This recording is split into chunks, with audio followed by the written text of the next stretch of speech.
Hi, I'm Rene Latosa, and this tape is a special tape, and it's going to be concerning how to train for full contact fighting. There are different rules in the Philippines, there's different rules in the States, there's different rules in Europe.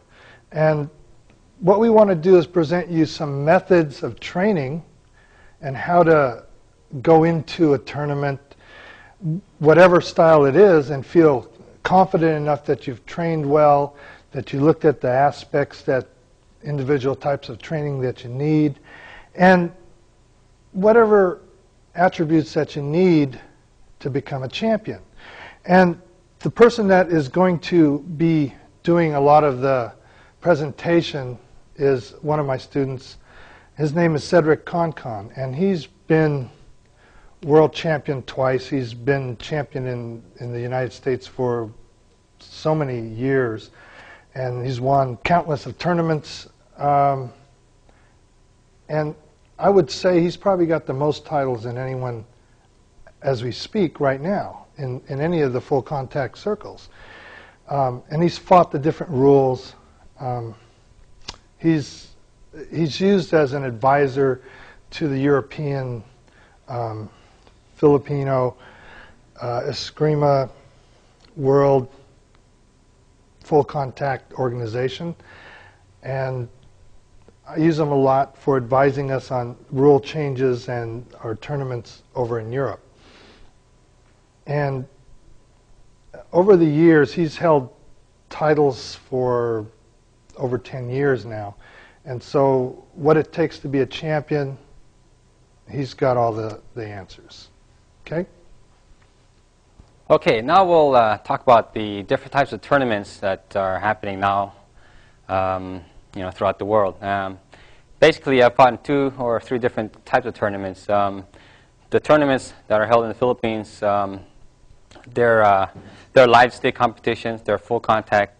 What I mean by live stick is sticks aren't padded. They're just bare.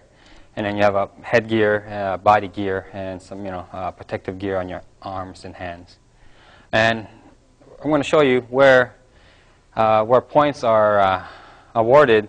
The rounds are usually 2 to 3 rounds, and they go about anywhere between 45 seconds to a minute each round, with a minute break in between.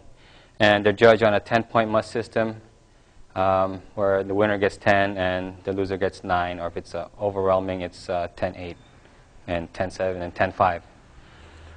Okay. In the Philippines, the full contact competitions there, the type of rules are, the hitting areas are basically almost everywhere. You hit the body, everything counts as 1 point. 1 point, point here, point here, point here. Okay, there isn't any stabbing to the, no thrust to the throat because of danger, because the mask comes down here and there's an opening in the mask where you can get right up to the throat, so they don't allow that. And also there's no thrusting into the groin area either. Or no butting the back of the head, because the mask doesn't have such. In different countries go there and fight, and there's so many different countries and so many different fighters, and you can see a whole different array of fighters. People fighting close distances and people fighting far distances.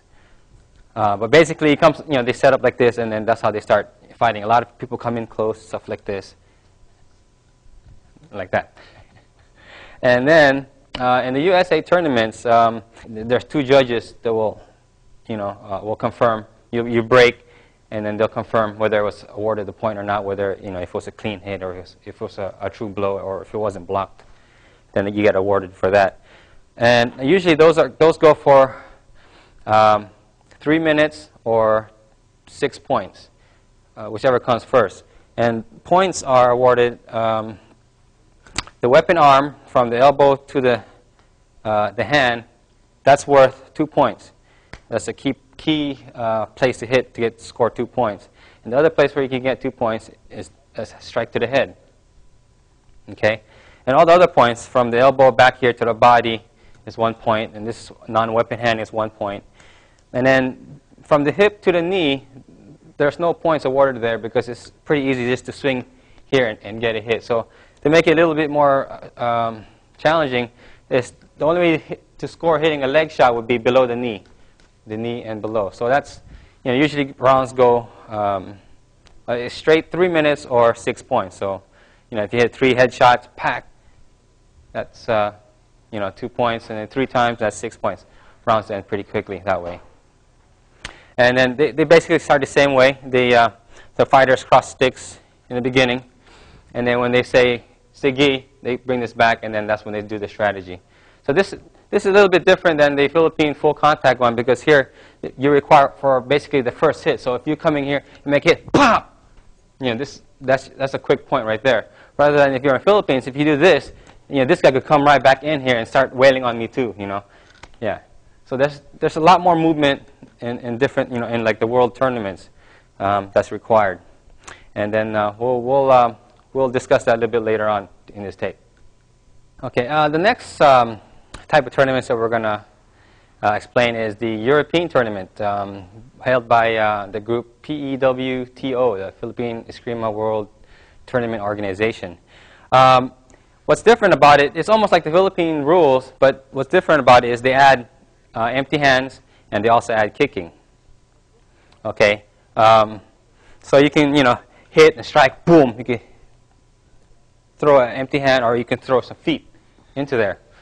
But also, one key element in that is that in order to stop action, if you can hit your opponent in the head real hard, a real solid blow, the referee inside will stop the match, and then he'll award, 3 points.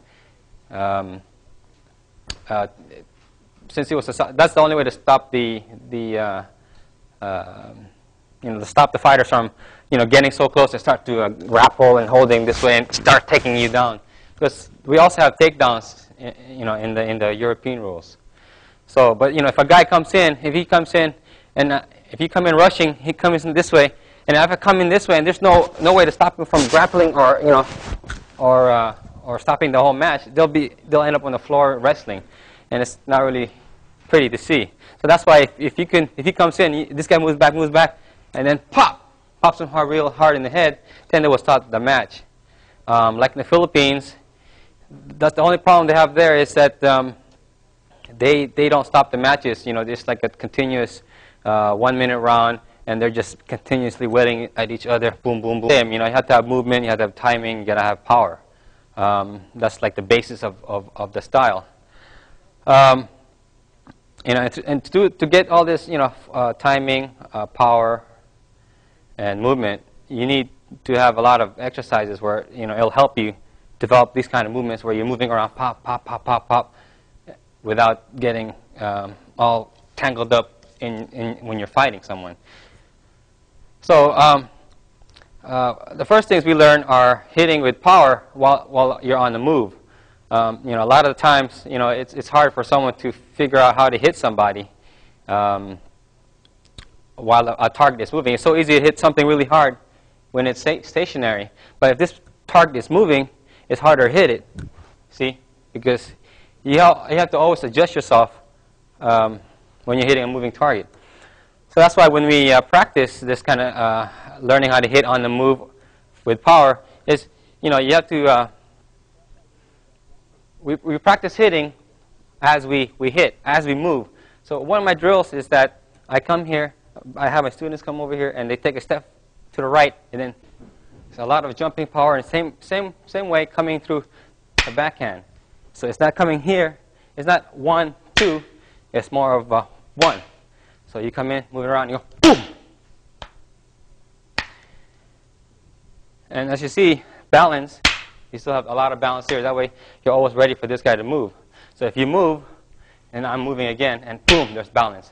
Boom! To know how to move into the side, bam! Come in. So you really have to angle to create the power and create room for yourself. Boom! See? And you come back over here, and the same side, and boom! Create room for yourself. Use your weapon, use the length of the weapon.